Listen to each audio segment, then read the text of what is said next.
এই মাসে আল্লাহ ইসলামের যে পাঁচটা স্তম্ভের কথা বলেছেন রাসূলুল্লাহ সাল্লাল্লাহু আলাইহি ওয়াসাল্লাম হাদিসের মাধ্যমে, এই পাঁচটা স্তম্ভের অন্যতম একটা স্তম্ভ হলো হজ। অন্যতম স্তম্ভ কি?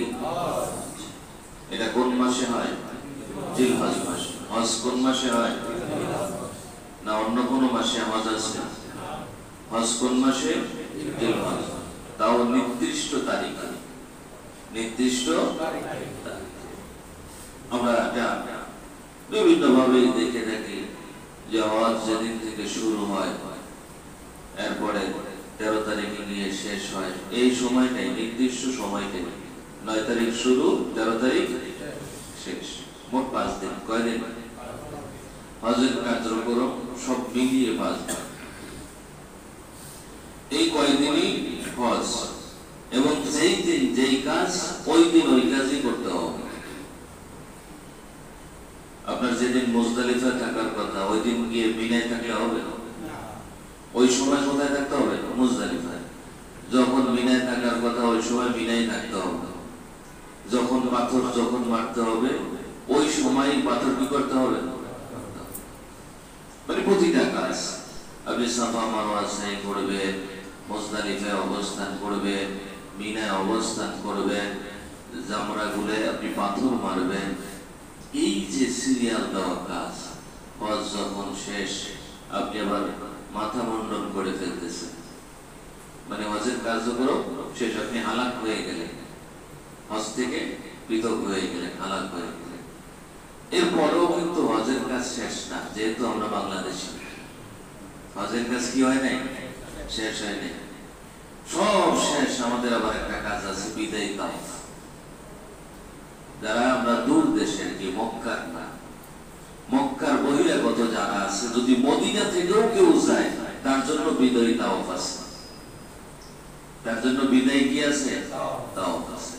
শুধু মক্কাবাসীর জন্য বিদায়ী তাওয়াফ নেই, কারণ সকাল সন্ধ্যা যায় কোথায়? মসজিদে আরাম। এর জন্য বিদায় আছে কেন? এ তো বা সত্যি নামাজ পড়ে মসজিদে আরামে, তাহলে এর নেই, বিদায় নেই। কিন্তু যারা বহিরাগত আছে, যদি মদিনারও কেউ হয় তার জন্য বিদায়ী তাওয়াফ আছে। এই বিদায়ী তাওয়াফ করে হজ কমপ্লিট করতে হবে। এই হজ শেষ হওয়ার পর আমাদের যে হজের মাঝখানে আর একটা কাজ আছে যেটা ওয়াজিব, যদিও অনেকে বলেছেন যে হজের অংশ না, কুরবানি, যেটাকে কি বলা হয়? কুরবানি। আবার অনেকে বলেছেন যে না, এটাও ওয়াজিব কাজ, তার উপরে কি হয়ে যায়? ওয়াজিব হয়ে যায়। এজন্য কোরবানিটা তাকে নির্দিষ্ট সময় দিতে হবে, নির্দিষ্ট সময় কোরবানি দিতে হবে। তাহলে এই মাসের ভিতরে আমরা প্রথমত যেটা গুরুত্বপূর্ণ আমল পাইলাম হজ। গুরুত্বপূর্ণ আমল কি? হজ। এটা আল্লাহ স্পষ্ট করে দিয়েছেন যে আমি কার উপরে হজ ফরজ করেছি। মানে এটা নিয়ে গরিব, দুঃখী, অসহায় ওনাদের টেনশনে ভুগবে, চিন্তা করবে যে আরে আমি তো হজ করতে পারতেছি না। আমার আল্লাহ এই বিষয়টা একদম ক্লিয়ার করে দিয়েছে। ওয়ালিল্লাহি আলান নাস হিজ্জুল বাইতি মান ইসতাতাআ ইলাইহি সাবিল। আল্লাহ স্পষ্ট করে দিয়েছে যে হজ তাদের উপরে ফরজ যাদের এই পথ খরচ আছে। কি আছে? পথ খরচ আছে। যার পথ খরচ নাই এর উপরে হজ কিনা। তবে আকাঙ্ক্ষা প্রতিটা মানুষের থাকা দরকার। মানে যত ইমানদার আছে সবারই কি থাকবে? আকাঙ্ক্ষা, মানে মনের ইচ্ছা থাকবে। মনের থাকবে কি? ইচ্ছা। কিন্তু সম্পদ না থাকার কারণে তার উপরে আল্লাহ ফরজ করে নেন। কারণ আল্লাহ ইসলামের বিধান কারো জন্য কষ্টদায়ক হবে এই রকমের বিধান আল্লাহ দেয়। আল্লাহ সমস্ত বিধান করেছেন সহজ। যত বিধান দিয়েছে ইমানদারদের জন্য সমস্ত বিধানগুলি হলো সহজ, মানে কষ্টকর হবে না, তারে ঋণ করে হজে যাইতে হবে এরকমের বিধান আল্লাহ দিয়েছে। যদি আল্লাহ বলতো যে গরিব আর দুঃখী বুঝি না, সবার হজ করতে হবে, তাহলে যারা অসহায় আছে তাদের অবস্থা কি হতো? এটা কেউ ঋণও দিত না, যেই টাকা। এখন তো 5 লাখের উপরে লাগে, খরচ টরচ লইয়া 6 লাখ টাকার মতো লাগে। অসহায় মানুষের ঋণ দেবে কেটা 6 লাখ? চিন্তা করবে এই লোকের দৈনিক ইনকাম আছে 300, দৈনিক ইনকাম কত? 300। এর যদি আমি 6 লাখ হাওলাত দেই, এই সংসার চালাইবেন আমার ঋণ দেবে? ঋণ দেবে এরকম? এই ব্যক্তি হজ করতে পারবে না? আল্লাহ এই ব্যক্তির উপরে হজ ফরজ করেন। দেখেন আল্লাহ বিধানগুলো খুব সুন্দর। যার হজ করার মতো সামর্থ্য আছে আল্লাহ তার উপরে হজ ফরজ করেছেন। যদি সেই ব্যক্তি না করে তাহলে আল্লাহ কঠিন হুঁশিয়ারি দিয়েছে যে তোমার উপরে হজ ফরজ করছি তোমার সামর্থ্য থাকার কারণে। এরপর যদি তুমি হজ না করো, আমার রাসূল বলেছেন, মানে এর সুপারিশ আমার রাসূল করবেন। বলেন না রাসূল, আমার রাসূল এর দায়িত্ব নেবেন। এরপরে আমার আল্লাহ তার জন্য কঠিন আযাবের ঘোষণা দিয়েছেন, কারণ সে ইসলামের গুরুত্বপূর্ণ স্তম্ভকে সে অস্বীকার করে ফেলে দিয়েছে, তুচ্ছতার চিহ্নতার সাথে ছেড়ে দিয়েছে। সম্পদ দেওয়ার মালিক আল্লাহ, নিতেও পারেন, নিতে বেশি সময় লাগে না, অল্প সময় লাগে। যে আপনি সুস্থ মানুষ, আপনার কাছে 5 লাখ আছে, আপনি বেড়াগিরি করতেছেন, হাঁটতেছেন, হজে যান না, হাঁটতে হাঁটতে হঠাৎ করে একটা উষ্টা খেয়ে উল্লেই ভরে গেছে, 5 লাখ শেষ। এক উষ্টাই 5 লাখ, এরপরে আরো 5 লাখ হাওলা, ঋণ হয়েছে কয় লাখ? আরো 5 লাখ। এরপরে আসছে, এখন আর পরিপূর্ণ সুস্থ না, হয়তো কোনো হাত পাকা হয়ে গেছে, পাও সোজা হয় না। এখন যে কর্ম, মানে কাজকর্ম করে যে ওই 5 লাখ ঋণ দিবে এই সুযোগও তার না। এখন সম্পদ টম্পদ পেয়েছে, মানুষের কাছে মাপ টাপ চাইয়া কোন রকম আর কি পারবা। তাহলে এই সম্পদের বড়াই, এটা আমাদের বেশি দিন থাকে। সম্পদ আল্লাহ দেয় মানুষকে পরীক্ষা করার জন্য, সম্পদ দেয় মানুষের ঈমান যাচাই করার জন্য, সম্পদ দেয় ব্যক্তির তাকওয়া আল্লাহ যাচাই করার জন্য।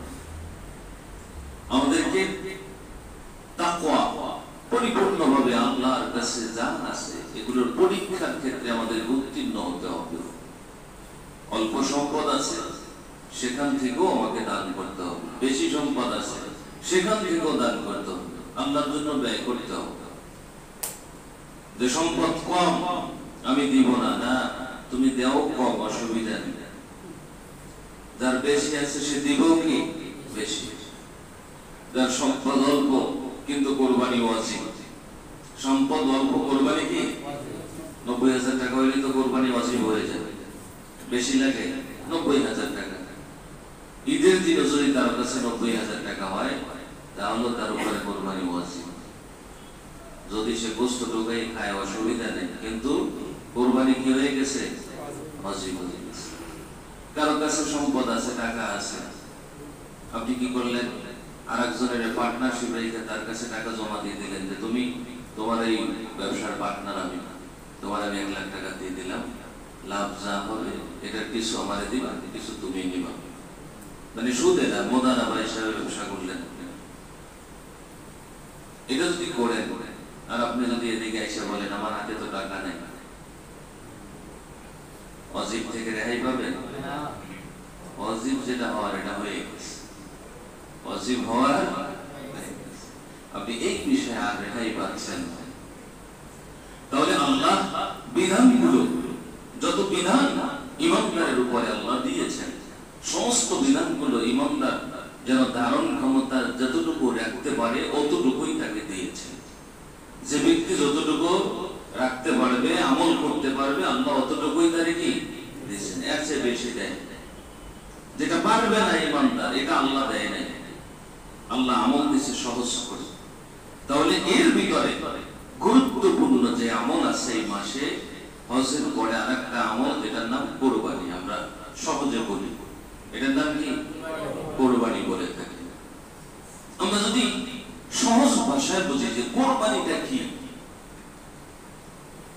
আমরা কিন্তু অনেক কিছু মানে বিস্তারিত লম্বা একটা কথা বলে কোরবানির পরিচয় দিতে হবে।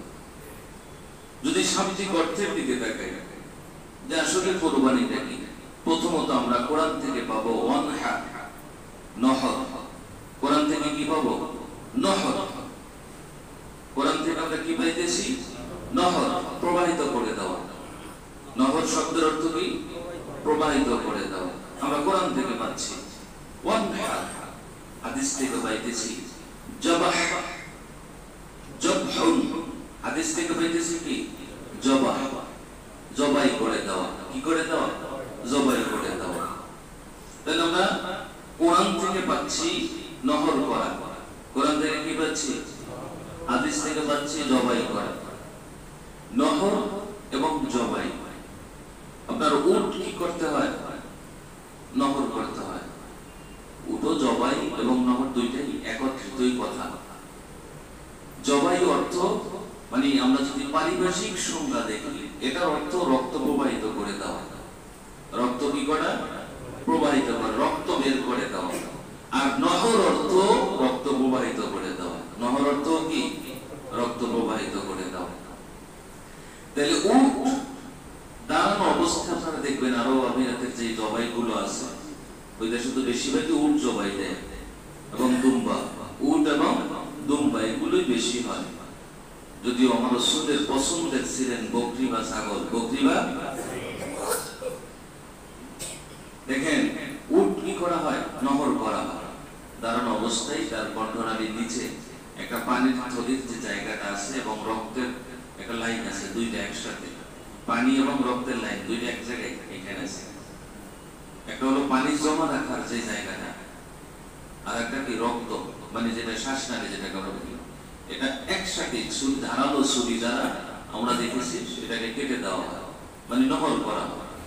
ওই সময়ও কিন্তু বলতে হবে বিসমিল্লাহি আল্লাহু আকবার। এখন আবার বাংলাদেশে আমরা কিছু দেখি যে আল্লাহু আকবার আর আল্লাহু কি বিসমিল্লাহি আল্লাহু আকবার। আরে কত যে ঝামেলা। আপনি সহজে যদি বলেন বিসমিল্লাহ, কার নামে? এরপরে আপনি বললেন আল্লাহু আকবার, আল্লাহ মহান। কথাটা তো এটাই বিষয়। আপনি বললেন বিসমিল্লাহি আল্লাহু আকবার। শুরু করছি কার নামে? আল্লাহ নামে। এবং আল্লাহ বড়। কথা কি এক কিনা? না কথা দুইটা? তাহলে পেস লাগানোর দরকার কি?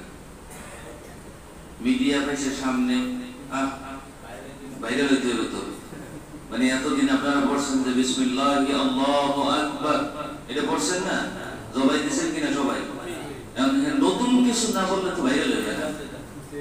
এবার নতুন বলতেছে যে ওইটার চেয়ে সব বেশি হবে বিসমিল্লাহি আল্লাহু আকবার বললে। এটা লিখে দিছে কেটে যে এইটা বললে সব বেশি হইবে। হয়তো বড় স্কলার ভুল বললো সঠিক, ভুল বললে সঠিক। স্কলার বড় হইলে কি ভুল বললে কি সঠিক হবে? যদি এবার আপনার পছন্দের হয়ে যায় তাহলে হয়তো ভুল বললেও সঠিক হইতে পারে, অসুবিধা নেই। আমরা তো এই দেশে, আমরা বাঙালি এমন অবস্থা যে যদি ব্যক্তি আমার পছন্দের হয়, ব্যক্তি আমার কি হয়? পছন্দের হয়, যদি ভুলও বলে তাও কি সঠিক? ঠেলা ঠেলি রে, মানে শায়েক ভুল বলছে, শায়েক আবার মা বসায় কিন্তু বাদী করে, কিন্তু মাঝখানে ওনার সাগরে ঠেলা ঠেলি করতে করতে মানে গায়ে নিয়ে ঠেলে। তুমি বেশি বোঝো, শায়েকের চেয়ে বেশি বোঝো। শায়েক তো ভুল করতে পারে, ভুল বলতে পারে কিনা? ইসতিহাদ কত ভুল হতে পারে, চিন্তা কত ভুল হতে পারে, তার বিশ্লেষণে ভুল হয়ে যেতে পারে। আরেকজন ব্যক্তি যখন ওনার ভুলটা ধরিয়ে দিবে, সাথে সাথে তাকে ভুল স্বীকার করে নিতে হবে। ভুল কি করতে হবে? কিন্তু আমরা তো বাঙালি আর কি, ঠেলে না অভ্যাস। যে যাই বলুক স্বীকার করতে রাজি না। যা বলছি তো বলছি। 30 লাখের জায়গায় যদি 30 কোটি বলে ফেলি, 30 কোটি রক্তের বিনিময়ে বাঙালি স্বাধীন হয়েছে, আরেকজন স্যার 30 লাখ, 30 যা বলছি বলছি, কমন যাইবে না। ভুল স্বীকার করেন, মানে আমাদের অবস্থা এরকম। আমরা যা বলছি তো বলছি, ভুল হলো বলছি, আর সহি হলো কি এইটারে আর ফিরে আনতে রাজি না। তাহলে আমরা জবাইয়ের সময়, নহর করার সময় আমরা বলবো বিসমিল্লাহি আল্লাহু আকবার, আর জবাই করার সময় আমরা কি বলবো? বিসমিল্লাহি আল্লাহু আকবার। তাহলে নহর এবং জবাই এই দুইটার মাঝে আমরা পারিভাষিক শব্দ ক্ষেত্রে যদি বিশ্লেষণ করি, দোনোটাই এক। দোনোটাই কি এক? তাহলে কোরআন এবং হাদিসের মাঝে কোনো সংঘর্ষ নাই। কোরআনে নহর বলছে, হাদিসে জবাই বলছে, দোনোটাই এক। দোনোটাই কি অর্থগত দিক থেকে দোনোটাই এক, কোনো অভিন্নতা নাই। বরঞ্চ আমরা দুইটা ক্ষেত্রে দুইটা ব্যবহার করতে পারি। আমরা গরু, মহিষ, বকরি বলেন, ছাগল বলেন, ভেড়া বলেন, দুম্বা বলেন, এগুলো যখন আমরা বেঁধে শোয়াইয়া, এটাকে আমরা জবাই বলে থাকি। এটাকে আমরা কি বলি? জবাই বলি। উট দাঁড়ানো অবস্থায় যখন তার মানে গড়া থেকে নহর মানে রক্ত প্রবাহিত করে দেওয়া হয়, ওটাকে আমরা কি বলি? নহর বলে থাকি। অতএব আমাদের জন্য সুবিধা হয়েছে, আমাদের জন্য কি হয়েছে? দোনোটাই জবাই এবং নহর, দোনোটাই কি জবাই এবং নহর। কিন্তু আমরা একটু সহজভাবে বোঝাতে পারতেছি যে নহর মানে সরাসরি তার রক্তটা প্রবাহিত করে দেওয়া, না শোয়াইয়া, না কিছু করে। আর জবাই মানে তার শোয়াইয়া সুন্দর করে মানে গলা থেকে অনেকটা অংশ কেটে ফেলা। দীর্ঘ অংশ আমরা কেটে ফেলি না, হয়তো পিছনের শুধু ওই হাড়ের জায়গাটা যাই ঠেকে দিয়ে, না হলে যদি পান্ত দেওয়া ওটাও শেষ করে দিত, এমন জবাই দেওয়া। আবার যারা থাকে মানে এত তাড়াহুড়া, মানে পারে না এটা জবাই দেওয়ার আগে চামড়া খুলে লিখতে, মানে যদি পারতো না এটাও করে লিখতে, যাকে চামড়াটা খুলে নিয়ে পরে হুজুরে জবাই দেবে। অবস্থা একটু সময় দিতে হবে, এটা শেষ হোক, এরপরে আমরা এটাকে চামড়া খুলব। কিন্তু প্রাণীটাকে আপনি শেষ হতেই দিলেন না, সে কষ্ট পায়, এরকম অবস্থা আপনি চামড়া খুলতে পারেন না। এইটাকে আপনাকে শরীয়ত বলে নেই। শরীয়ত বলছে আপনি এটা যখন পরিপূর্ণ নিস্তেজ হয়ে যাবে, তখন আপনি তার যা কিছু কাজ করবেন সেগুলো করবেন, তখন আর এই প্রাণীটা ব্যথা অনুভব করবে না। কিন্তু যতক্ষণ পর্যন্ত তার মাঝে রোগ আছে, ততক্ষণ পর্যন্ত সে ব্যথা পাবে আর শরীর নড়বে। যখন রোগ শেষ হয়ে যাবে, তখন আর শরীর নড়বে না, নিস্তেজ হয়ে যাবে।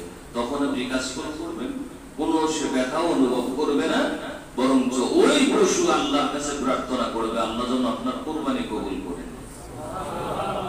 পশু আল্লাহর কাছে দোয়া করে। আপনি মনে করছেন পশু জবাই করছেন, এজন্য পশু আপনার বিরুদ্ধে যাইবে, এটা অধিকার লঙ্ঘন হয়েছে, পশু হত্যা করছেন না। পশু আপনার জন্য আল্লাহর কাছে দোয়া করবে, আল্লাহ এই ব্যক্তি কুরবানি দিয়েছে, আল্লাহ কবুল করে না। এজন্য আমরা পশুকে কষ্ট দিব না, নহর হোক জবাই হোক। তাহলে কুরবানি মূলত বিষয়টা আমরা সহজভাবে যেটা বুঝলাম, হয়তো জবাই করা, না হলে কি হোক কি করা, নহর করা। আমরা ভাবার্থের যদি দেখাই, তাহলে কোরবানির প্রথম অর্থ আসে ত্যাগ করা। প্রথম অর্থ কি আসে? ত্যাগ করা। দ্বিতীয় অর্থ আসে উৎসর্গ করা। দ্বিতীয় অর্থ কি আসে? উৎসর্গ করা। এটা ভাবার্থ। এটা কি অর্থ? ভাবার্থ। ত্যাগ করা মানে আপনার এই ত্যাগ করা, উৎসর্গ করা দুইটার অর্থই এক। আবার এই দুটোটার অর্থই কি এক। আপনার সবচেয়ে প্রিয় যে বস্তুটা, এটাকে কোরবানি করে দেওয়া মানে ত্যাগ করা, উৎসর্গ করে দেওয়া। আমরা হযরত ইব্রাহিম আলাইহিস সালামের জীবনী শুনে থাকি এবং এই কুরবানির কথাও শুনে থাকি, যেখানে ইব্রাহিম আলাইহিস সালামের কথা বলা হয়েছে। আমার রাসূল বলেছেন যে সুন্নতি আবিকুম ইব্রাহিম, এই কুরবানির সুন্নাতটা হলো ইব্রাহিম আলাইহিস সালামের সুন্নাত। এই কুরবানিটা কার সুন্নাত? ইব্রাহিম আলাইহিস সালামের সুন্নাত। ইব্রাহিম আলাইহিস সালামকে আল্লাহ অর্ডার করেছেন যে তোমার সবচেয়ে প্রিয় বস্তু তুমি কুরবানি করো। কোন বস্তু? প্রিয় বস্তু। সবচেয়ে প্রিয় বস্তুটাকে আল্লাহর জন্য উৎসর্গ করে দাও, কুরবানি করে দাও, তোমার প্রিয় বস্তুটাকে ত্যাগ করে দাও। ইব্রাহিম আলাইহিস সালাম উট কুরবানি করলেন, হয় না, স্বপ্ন আবারও দেখেন। বকরি কুরবানি করলেন, হয় না। এরপরে তিনি চিন্তা করলেন যে আমার সবচেয়ে প্রিয় কোনটা। এরপরে তিনি চিন্তা করে পেলেন যে আরে আমার এই সবচেয়ে প্রিয় এই বৃদ্ধ বয়সে আমার সন্তানটা। সারা জীবনের সন্তান হয় নাই, বুড়ো বয়সে একটা ছেলে হইলে এটার প্রতি মায়া থাকে কিনা, আকর্ষণ থাকে যে আমার একটা ছেলে আছে, এটা খুব এটার প্রতি স্পেশাল একটা মায়া থাকে। ইব্রাহিম আলাইহিস সালামের সবচেয়ে প্রিয় বস্তু ছিল ইসমাঈল আলাইহিস সালাম। ইব্রাহিম আলাইহিস সালাম ওনার সবচেয়ে প্রিয় বস্তুটাকে কুরবানি করে দিলেন। তাহলে এইভাবে সবচেয়ে প্রিয় বস্তুকে আল্লাহর জন্য উৎসর্গ করে দেওয়ার নাম কি? কুরবানি। সবচেয়ে প্রিয় বস্তু আল্লাহর জন্য উৎসর্গ করে দেওয়ার নাম কি? কুরবানি হলো তাকওয়া। কুরবানি কি? তাকওয়া। আমরা কিন্তু শুধু কুরবানিটা কি এটা নিয়ে একটু কথা বলতেছি, ইনশাআল্লাহ অল্প সময় শেষ করব। তাহলে কুরবানি কি? তাকওয়া। আমরা আল্লাহ রাব্বুল আলামিন এই কুরবানি সম্পর্কে সূরা হজের ভিতরে 37 নম্বর আয়াতে আল্লাহ কত সুন্দর করে বলে দিয়েছেন, লা ইয়ানালাল্লাহু লুহুমুহা ওয়ালা দিমাউহা ওয়ালাকিন ইয়ানালুহুত তাকওয়া মিনকুম। আল্লাহ দেখেন আপনাকে আমাকে স্পষ্ট করে দিচ্ছে যে কুরবানি হলো তাকওয়া। কুরবানি কি? তাকওয়া। আমরা প্রথম কুরবানি পেলাম জবাই বা নহর। কুরবানি কি পেলাম? জবাই বা নহর। দ্বিতীয়ত কুরবানি পেলাম ত্যাগ করা, উৎসর্গ করা। ত্যাগ করা, উৎসর্গ করা। দ্বিতীয়ত আমরা পাচ্ছি কুরবানি হলো তাকওয়া। কুরবানি কি? তাকওয়া। আল্লাহ রাব্বুল আলামিন বলতেছেন যে আমাদের যে কুরবানি করি গোশত যেটা আসে, পশুর গোশত আছে কিনা, পশুর রক্ত আছে না, আল্লাহ বলতেছেন যে এগুলো আমার কাছে পৌঁছে না, এগুলো আমার কাছে পৌঁছে কি? তাকওয়া। পৌঁছে কি? তাকওয়া। তাহলে ওয়ালাকিন ইয়ানালুহুত তাকওয়া মিনকুম, মানুষের যে তাকওয়া আছে, ঈমানদার যে তাকওয়া, খোদা ভীতিটা, এটা আল্লাহর কাছে পৌঁছে। তাহলে আমরা বুঝি যে কুরবানি মানে তাকওয়া। কুরবানি মানে কি? তাকওয়া। এছাড়াও আল্লাহ হাদিসে কুদসির ভিতরে যেটা আসছে, রাসূলুল্লাহ সাল্লাল্লাহু আলাইহি ওয়াসাল্লাম বলেন, ইন্নাল্লাহা লা ইয়ানজুরু ইলা সুওয়ারিকুম ওয়া আমওয়ালিকুম ওয়ালাকিন ইয়ানজুরু ইলা কুলুবিকুম ওয়া আ'মালিকুম। আল্লাহ রাব্বুল আলামিন মানুষের চেহারা সুরাতের দিকে তাকায় না, মানুষের সম্পদ কার কত বেশি আছে এগুলো আমার আল্লাহ দেখেন। আমার আল্লাহ দেখে মানুষের অন্তর। কি দেখে? মানুষের মানে তাকওয়া। কি দেখে? তাকওয়া। মানুষের তাকওয়া কি আছে, তার খোদা ভীতি কতটুকু আছে, কুরবানিটা শুনুন তিনি কি জন্য দিলেন, এই বিষয়গুলো আল্লাহ দেখেন। কুরবানি সেই মানুষকে দেখানোর জন্য দিয়েছে যে বড় একটা গরু কিনলাম, মানুষ আমাকে বাহবা দিবে, যেই বছরের সেরা কুরবানি। এরকম আছে না প্রতিযোগিতা, যে অমুকে 1 লাখ দিয়ে কিনছে, আমি কিনবো 2 লাখ, অমুকে কিনছে 3 লাখ, আমি কিনবো তার ডাবল। প্রতিযোগিতা। আবার গোশত বিলানোর বেলায় ফকির মিসকিন অসহায় মানুষ, যদিও আপনার কাছে ধারে যাওয়ার মতো ইসলাম বিধান বলে নাই, আপনি যাবেন ফকিরের কাছে, যদি উল্টা হয়ে গেছে। কারণ আমরা জানি কিয়ামতের পূর্বে, আমার রাসূল বলেছেন কিয়ামতের পূর্বে আলামত, যে আলামত গুলো আছে, বড় আলামত কিন্তু এটি ছোট না, বড় আলামত। বড় আলামতের ভিতরে একটা হলো গরিব যারা থাকবে, যারা ফকির মিসকিন, তারা ধৈর্যহারা হয়ে যাবে। এরা কি হয়ে যাবে? ধৈর্যহারা হয়ে যাবে। আর ধনী ব্যক্তিরা কৃপণ হয়ে যাবে। ধনী ব্যক্তিরা কি হবে? আর গরিবেরা কি হবে? ধৈর্যহারা। তাদের ধৈর্য থাকবে না। আমার কাছে আসবে, এই ধৈর্য নাই, আমার যেতে হবে সিরিয়াল দিয়া 2 টুকরা গোশতের জন্য একজন মারা, পায়ের তলে বইরা শেষ। দুর্বল যেটা ছিল পায়ের তলে করে কি গোস্ত খাওয়া কমপ্লিট, এই রকমের ঝামেলাও আছে। আর যদি গরিব চিন্তা করতো যে না আমি তাকওয়া ভরসা করব, তাওয়াক্কুল করব আল্লাহর উপর, তাওয়াক্কুল করব কার উপর? আল্লাহ তো বলছেন যে তাওয়াক্কুল করতে হবে কার উপরে? আল্লাহর উপর। আমরা তো মানে মুখে মুখে বলি ওয়া তাওয়াক্কাল আলাল্লাহ, এটা তো মুখে মুখে বলি জাস্ট যে আমরা ভরসা রাখি কার উপরে? আল্লাহর উপরে। কিন্তু বাস্তবে দেখা যায় আমরা আল্লাহর উপরে ভরসা রাখি। রিজিক আল্লাহ ব্যবস্থা করবে, রিজিকের ব্যবস্থা করবে কে? আল্লাহ। আপনি পৃথিবীতে আসার পূর্বে আল্লাহ আপনার রিজিক পাঠিয়েছেন। সুবহানাল্লাহ। আপনি বুঝেন আপনি আসবেন, আমার আল্লাহ 40 দিন আগে রিজিক পাঠাইছে। কয়দিন আগে পাঠাইছে? 40 দিন পূর্বে আগে পাঠাইছেন আল্লাহ রিজিক, এরপরে আল্লাহ আপনাকে পাঠিয়েছে। তো আপনার টেনশনে কি চিন্তা আছে?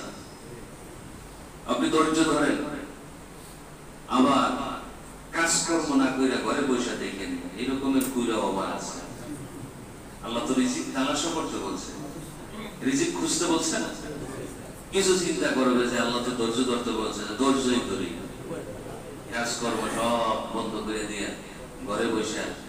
মাঝে মাঝে আমার বিল্ডিং তো এখন তো থাকে 5 তলা, 5 তলাতে নিচে চাইলে অনেক সময় দেখা যায় যে ধৈর্য ধরে আবার ওই যে কাগজের ভিতরে কিছু নিয়ে আবার ঘরে মানে গুড়ি গুড়ি পাতা আমাদের দেখা যায়, আর আবার সাথে বই বের করে বইরা একবার আবার এটা ওই দেখলাম বিভিন্ন প্যাকেটের ঘরে ঘরে জুসের টিপ হোক, যে টিপ হোক, এটার মধ্যে একটা ছিদ্র করে এটার মধ্যে লাগাই এরপরে টানে, কোন টাইম নাই, ধৈর্য ধরে ঘরে যে শুয়ে থাকে।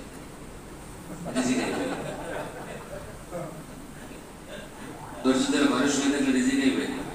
পরে 3 মাস ঘর ভাড়া, বাকি 4 মাস একবারে কি হবে বাড়িওয়ালা হিসাব বিছানা বই একবার খাটটা দিয়ে যাচ্ছে যাইতে, কারণ আছে একটা খাট, আর তো কিছু নেই, ওইটারে দিয়ে কয়টি বাইরে যা পাইছি পাইছি।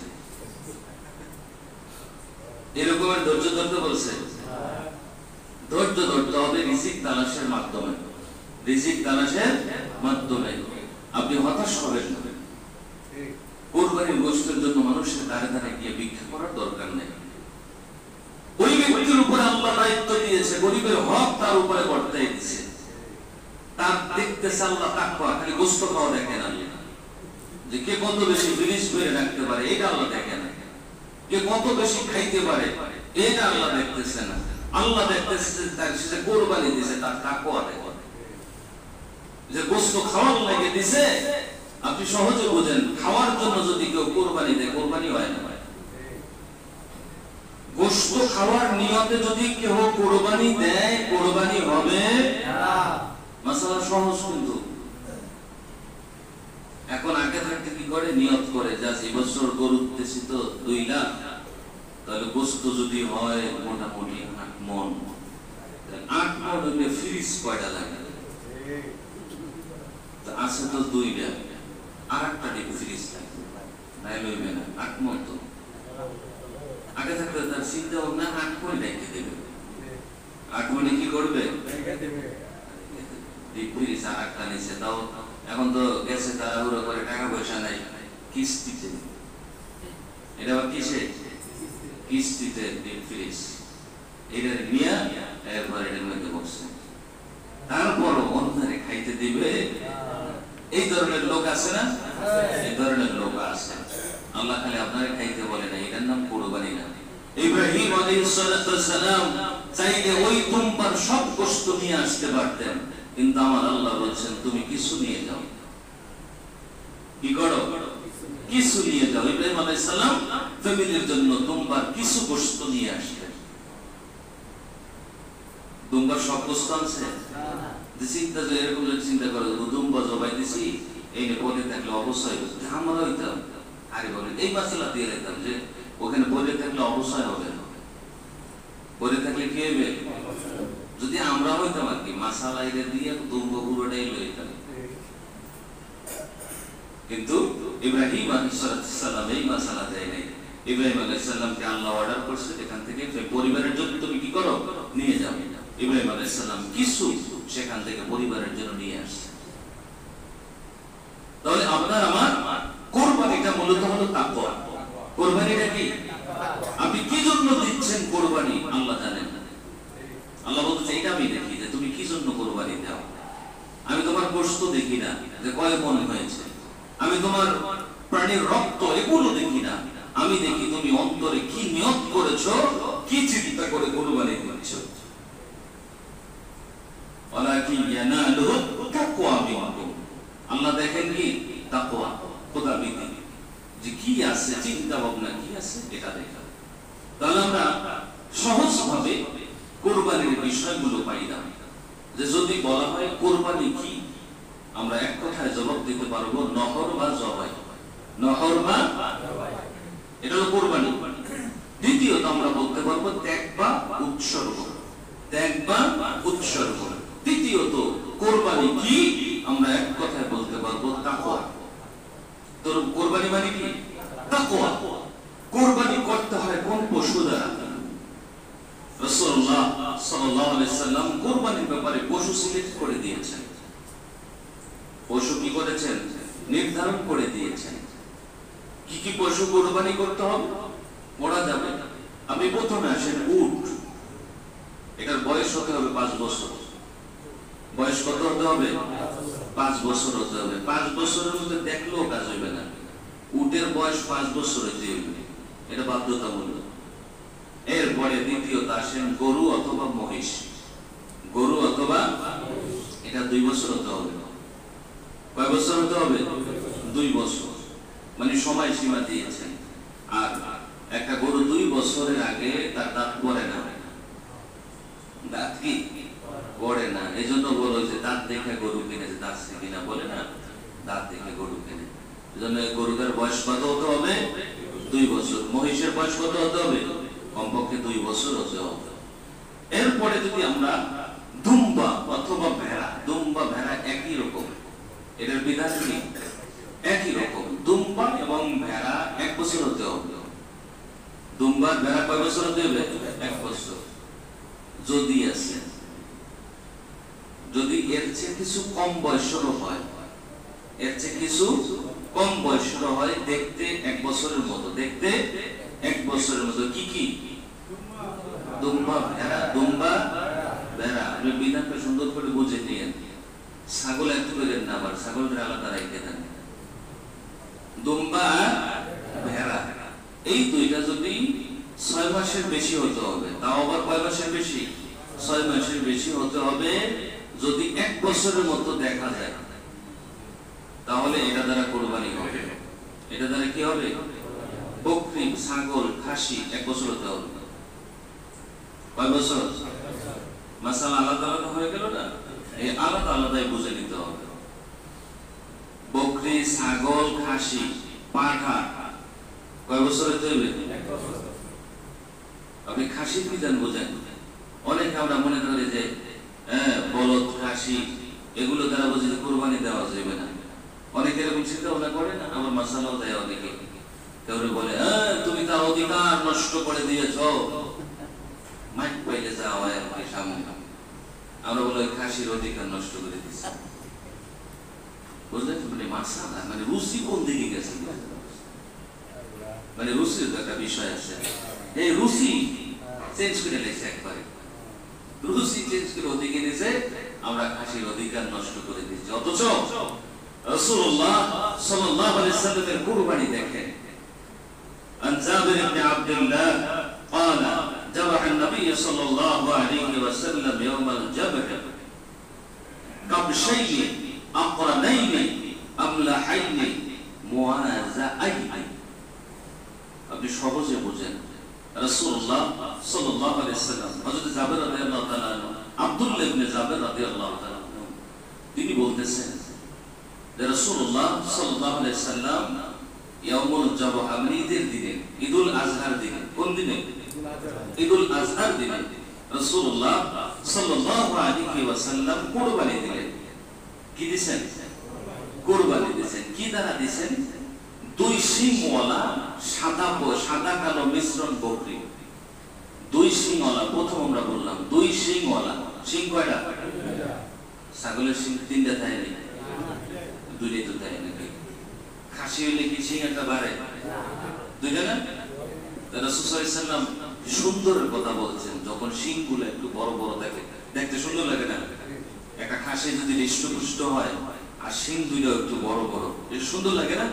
এজন্য শিংওয়ালা সাদা কালো মিশ্রণ, মানে সাদা এবং কালো এরকমের খাসি আছে না, বকরি। রাসূল সাল্লাল্লাহু আলাইহি ওয়াসাল্লাম এই রকমের দুইটা খাসি দ্বারা, কি দ্বারা কুরবানি দিচ্ছেন? বুঝলেন? কি দ্বারা? খাসি দ্বারা রাসূল সাল্লাল্লাহু আলাইহি ওয়াসাল্লাম নহর করলেন, কুরবানি করলেন। তাহলে আমার রাসূল দিয়েছেন খাসি দ্বারা, তুমি কেউ খাসি দ্বারা হারাম, তাহলে তুমি কেডা? তুমি হালালকে হারাম বললা, তাহলে ঈমান থাকে? না। মুফতি হইলে না, মুফতি হইলে ঈমান থাকবে? না। বড় স্কলার যদি হয় ঈমান থাকবে? না। কেউ যদি হালালকে হারাম বলে, আপনি বুঝেন, কেউ যদি হালালকে হারাম বলে, সে যদি বাইতুল মুকাররমের খতিব হয়, ঈমান থাকবে? না। কাবা ঘরের ইমাম হলে না, ঈমান থাকবে? না। কিন্তু আমাদের পছন্দের লোক থাকলে ঈমান থাকে। যদি আমাদের পছন্দের ব্যক্তি হয়ে যায়, তাহলে যা বলে না বাবা, যা বললে তাই কি সব শিক্ষা। এই জন্য আমাদেরকে মনে রাখতে হবে, যে সকল পশু আপনাদের কাছে মসজিদের ব্যাগ যাবে, হৃদয় এটাকে প্রশস্ত করে দিয়ে, এটা কুরবানির মাস, ত্যাগের মাস, অতএব ত্যাগ করা দরকার আছে কিনা? এই ত্যাগের মাসে আমরা একটু ত্যাগ করবো। আপনাদের কাছে মসজিদের ব্যাগ যাবে, সকলের হৃদয় এটা প্রশস্ত করে দিয়ে আল্লাহর জন্য দান করবো। আল্লাহ সকলের দানকে কবুল করে নেন, সকলে বলে আমিন। আল্লাহ ত্যাগ হিসাবে কবুল আর মঞ্জুর করে নেন, সকলে বলে আমিন। হাশরের ময়দানে আল্লাহ উত্তম সাজা দান করে দেন, সকলে বলে আমিন। তাহলে আমরা খোজা পশুর কথা বলছি। খোজা, খুনসা যেটাকে বলি না আমরা এই সহজ ভাষায় বুঝি হিজরা, হিজরা বুঝি না? যদি পশু হিজরাও হয়, এটা দ্বারা কোরবানি হবে। বয়সের দিক ঠিক রাখতে হবে, শরীর হৃষ্টপুষ্ট রাখতে হবে, কিন্তু সে কি খুনসা। যদিও এটা কেউ পরীক্ষা করে না ডাক্তারের দ্বারা, যে এটা খুনসা, এটা ঠিক আছে, এগুলো কেউ পরীক্ষা করে? দরকারও হয় না। আর এখন তো প্রযুক্তি এমন হয়েছে যে বোঝানোর জন্য গরুর দরকার হয় না, এখন ইনজেকশন আছে, এটা সহজভাবে চাষ করা হয়। গরু এমন চাষই করা হয় যার থেকে শুধু বীজ নেওয়া হয়। এই জন্য আমাদের এই পরীক্ষাও আর হয় না, দরকার হয় না। তাহলে আমরা সহজে বুঝি, যদি খোজা হয়, বন্দা হয়, কি হয়? বন্দা হয়, এরকমের গরু দ্বারা, খাসি দ্বারা, বকরি দ্বারা কোরবানি হবে। কোরবানি হবে, শুধু কোরবানি হবে না। ইমাম আজম আবু হানিফার ফতোয়া শুনবেন, বাহরুল রায়েকের ভিতরে এসেছে। ইমাম আজম আবু হানিফা রাহমাতুল্লাহ আলাইহি বলেন এটা উত্তম। বলেন না সুবহানাল্লাহ। খাসি দ্বারা কোরবানি করা উত্তম, বলদ দ্বারা কোরবানি করা উত্তম, বন্দা পশু দ্বারা কোরবানি করা উত্তম। কেন? এটার শরীরে গোশতে মজা বেশি থাকে, গোশতে স্বাদ কি থাকে? বেশি থাকে। বাহরুল রায়েকের ভিতরে অষ্টম খণ্ডে 323 নম্বর পৃষ্ঠায়, এরপরে অষ্টম খণ্ডের 176 নম্বর পৃষ্ঠায় ইমাম আজম আবু হানিফার এই উক্তিগুলো সুন্দর করে তুলে ধরেছেন। আপনি দেখেন আদ-দুরুল মুখতার, এটা তো প্রসিদ্ধ কিতাব, এখানেও বলা হয়েছে যে উত্তম হলো খোজা, বন্দা, খাসি, এগুলো দ্বারা কোরবানি করা। আমরা বুঝি যে সাত, তাহলে দেখেন গোশত 7 কোণটার ভিতরে, এটার ভিতরে উত্তম বলা হয়েছে। এই জন্য আমরা এগুলো নিয়ে দ্বন্দ্ব না করে, যেটা আমার সামর্থ্যের ভিতরে থাকবে, দেখতে সুন্দর হবে, হৃষ্টপুষ্ট হবে, সব দিকে বিবেচনা করে এরপরে এটা আমরা গ্রহণ করব। কারো যদি কোরবানি অজিব হয়ে যায়, তার কাছে 80-90 টাকা, এর 90,000 দিয়ে কোরবানি দিতে হবে না। একটা বকরি 1 বছর হয়েছে, এটা দিয়ে কোরবানি দিয়ে দেয়, কোরবানি আদায় হয়ে যাবে। অন্যের দেখানোর দরকার আছে না? আল্লাহকে দেখাবো, আল্লাহকে দেখাতে হবে, আল্লাহর জন্য করতে হবে। এজন্য একটা বকরি সমর্থ আছে, বকরি দ্বারা কোরবানি করে দেয়। আপনি 90,000 সালাম শেষ করে দিলে কেমন হবে? অনেকের আছে টাকা আছে 90,000, কিন্তু কোরবানি তো ওয়াজিব হয়ে গেছে। চিন্তা করলো সমাজ, রাষ্ট্র, আশেপাশে আত্মীয় স্বজন সব মিলে কি করি, বকরি দিয়ে তো হয় না, ব্যাংকেতে 2 লাখ লোন লো, এই সুদে কোরবানি দিলে হবে? সুদের টাকা এনে কোরবানি দিলে হবে? এই মানে অকাম করা যাবে না, এই অকাম করা যাবে না। এখানে আমাদেরকে খুব সতর্ক থেকে প্রয়োজনে একটা বকরি দিয়ে মানুষের দেখানোর দরকার নাই, আমি আল্লাহর জন্য উৎসর্গ করে দিলাম, কোরবানি দিলাম একমাত্র আল্লাহর জন্য। কারণ আমরা বলে থাকি ইন্না সালাতি ওয়া নুসুকি ওয়া মাহইয়ায়া ওয়া মামাতি লিল্লাহি রাব্বিল আলামিন। আমরা কিন্তু বলি আমার কোরবানি সবকিছু কার জন্য? আল্লাহর জন্য। তো যেহেতু বলি আমাদের কাজও পরিণত করতে হবে এটা। যে সমস্ত পশু দ্বারা কোরবানি হয় না, যে সমস্ত পশু দ্বারা কোরবানি হয় না, এর মধ্যে হলো যেমন হাঁস, মুরগি, এগুলো দ্বারা কি হবে না? পশু, এই পাখিগুলো আছে, পাখি জাতীয়, এগুলো দ্বারা কোরবানি হবে? হবে না। এরপরে প্রাণীর ভিতরে যেগুলো বন্য প্রাণী আছে, যেমন হরিণ, বন গরু, এগুলো দ্বারা কোরবানি হবে না, যদিও চাইল পাওয়া আছে, দেখতে একটা সব এই ছাগল, বকরি অথবা গরুর মতোই, কিন্তু বন্য প্রাণী দ্বারা কোরবানি হবে। আমাদেরকে খুব সাবধান থাকতে হবে। আমাদের কিন্তু এই যে দেশি গরু যেগুলো আমরা বিদেশি বীজ দ্বারা যেগুলো করা হচ্ছে, যেগুলো বের হচ্ছে, এর সাথেই বন গরু আবার পাহাড়ি অঞ্চলের কিছু মানুষ দুষ্কৃতী এরা ধইরা কিছুদিন কবজায় রেখে মাথাটা যখন একটু ঠান্ডা হয় কোরবানির জন্য বেঁচে দিতেছে। এই পাহাড়ি গয়ালগুলোর দিকে খেয়াল রাখতে হবে যেন এগুলো আপনার কোরবানির পশু না হয়ে যায়। পাহাড়ি গয়াল দ্বারা কোরবানি হবে না, আমাদেরকে খেয়াল রাখতে হবে। এরপরে আপনি একটা গরু পাওয়া গেছে, বাড়ির সামনে দেখছেন একটা গরু এই হারাই গেছে, তাড়াতাড়ি করে ধরে বাইরে যায়, বছর বাইশে গেছি রে, কোরবানি ঘটনা ঘটে গেছে, আর বাজারে যাওয়া লাগবে না। এটা দ্বারা কোরবানি হবে? এটা দ্বারা কোরবানি হবে না, যদিও ফিরি ফিরি পাওয়া যায়, কিন্তু কোরবানি হবে না। এটা আপনি জবাই করে যে না কোনো মালিক টালিক নাই, তখন এটার বিধান আলাদা আছে, কিন্তু আপনি এটা দ্বারা কোরবানি দিলে কোরবানি হবে না। এরপরে অসুস্থ প্রাণী, যে গরুটা অসুস্থ, আপনি দেখতেছেন সুস্থ না, এই অসুস্থ প্রাণী দ্বারা কোরবানি দেওয়া যাবে না। যে গরুর কান কাটে গেছে, কান নাই, কানে 3 ভাগের 1 ভাগ নাই অথবা 2 ভাগই নাই, এটা দ্বারা কোরবানি হবে না। যে গরুর লেজ কাটা, 3 ভাগের 2 ভাগ কাটা, 3 ভাগের 2 ভাগ কাটা, এটা দ্বারা কোরবানি হবে না। যে গরুর ঠ্যাং একটা নাই বা লুলা, একটা ছোট এরকমের ভাজয়ে পড়ে রয়েছে, এটা দিয়ে হাঁটতে পারে না, এটা দ্বারা কোরবানি হবে না। যে গরুর হাড্ডিতে মজা নাই, মানে একবারে দীর্ঘ বয়স হওয়াতে শুকাইয়া হয়ে গেছে, যা কোরবানি তো কোরবানি দিয়ে দেয়, এই হাড্ডিতে মজা ছাড়া এই গরু দ্বারা কোরবানি করলো কোরবানি হবে আমার। কোরবানি গুলো হতে হবে অত্যন্ত সুন্দর, আপনার দেখতেও সুন্দর হতে হবে, গোশত স্বাদ থাকতে হবে, এই রকমের দেখে এরপরে কোরবানি দিতে হবে। অন্যের প্রাণী আপনি ধরে আইনা কোরবানি দিলে হবে? যে পাশের বাড়ির একটা গরু আমার খেতে আইছে, তাড়াতাড়ি করে লই আসে, আজকে তো কোরবানি, চালাই দেবে, কোরবানি হবে? চুরি করে আনলে,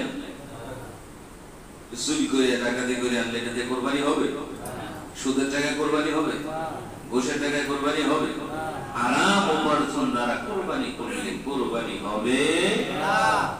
সহজ কথা একবারে। এখন আমরা এত দীর্ঘ সময় আলোচনা করলাম যে কোরবানি, সময় অনেক কম, অনেক সময় হয়ে গেছে, তারপরে শুধু বলি কোরবানিটা কার উপরে ওয়াজিব। যেহেতু কোরবানি কাছে, বাজারও কাছে, বেশি দূরে না, আগলে গরু বাজার এই যে সামনে, বেশি দূরে, কোরবানিও কাছে, বাজারও কি কাছে। কোরবানি কার উপরে ওয়াজিব? যার উপর, যার কাছে কোরবানির দিনও নিসাব পরিমাণ সম্পদের মালিক যদি হয়। নিসাব পরিমাণ সম্পদ সহজ ভাষায় আমরা বুঝি 89,000 থেকে 90,000। কত হাজার টাকা? 90,000 টাকাই ধরে না। 90,000 টাকা যদি কারো কাছে থাকে কোন দিন? কোরবানির দিন পর্যন্ত, তাহলে তার উপরে কোরবানি ওয়াজিব, তার উপরে কোরবানি ওয়াজিব।